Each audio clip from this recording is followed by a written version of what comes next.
certains adventistes du 7e jour, nominal et moderne, qui sont aussi conscients de l'apostasie et des nombreuses dérives de leur Église, pensent et prêchent qu'il faut rester dans le bateau. Même quand ils constatent que ce bateau est accosté sur les rives de Vatican, ils vous disent « restons-y ». Parce que, selon eux, Christ est aux commandes de ce bateau. Ces prédicateurs zélés, populaires, n'ont même pas la sagesse de voir que Christ, qui veut le salut des hommes, n'oserait jamais accoster le bateau dont il est le capitaine dans les eaux de Vatican. Pour ces prédicateurs, la main de leurs dirigeants apostats est la main du Christ, la main du Seigneur. C'est du blasphème, mes frères et sœurs. Ces prédicateurs sont troublés. Ces prédicateurs troublés ont fini par faire de leur organisation adventiste du 7e jour la porte du ciel. Pour eux, le salut se trouve à l'intérieur de l'église adventiste, sur les bancs de leur sainte église. En plus, ils le prêchent à haute voix.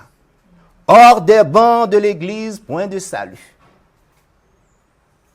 L'adventisme nominal est tellement vaticanisé qu'elle s'approprie des blasphèmes de la bête et de la grande prostituée religieuse qui continuent à véhiculer qu'il n'y a point de salut en dehors de l'Église catholique.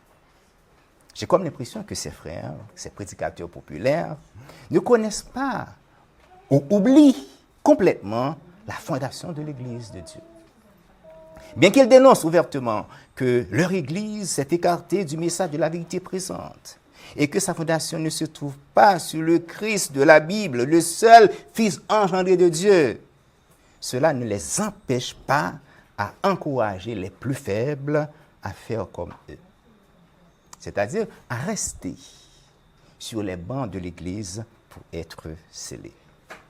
Or, de l'Église adventiste du 7e jour, il n'y a pas de scellement ni de salut. C'est là l'arrogance des faux Jean-Baptiste. Ils osent associer l'œuvre sacrée du scellement aux enseignements, aux faux enseignements et à l'apostasie de leur organisation religieuse. C'est énorme, mes frères et sœurs. L'adventisme nominal de Ted Wilson s'est vaticanisé. Et tous ces prédicateurs fanatiques ne se rendent pas compte qu'ils sont des vaticanistes, des délégués de Rome.